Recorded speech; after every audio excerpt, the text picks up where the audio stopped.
এখন আমি একটা পাহাড় কিনতে চাই। সেই পাহাড়ের পায়ের কাছে থাকবে গহন অরণ্য। আমি সেই অরণ্য পার হয়ে যাব।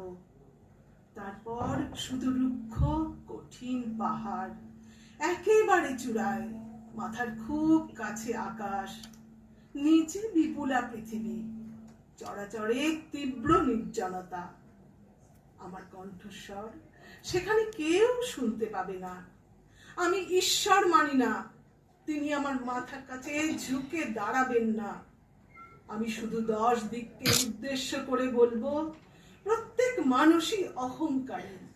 এখানে আমি একা, এখানে আমার কোনো অহংকার নেই। এখানে জয়ী হবার বদলে ক্ষমা চাইতে ভালো লাগে। হে 10 দিক, আমি কোনো দোষ করিনি, আমাকে ক্ষমা করো।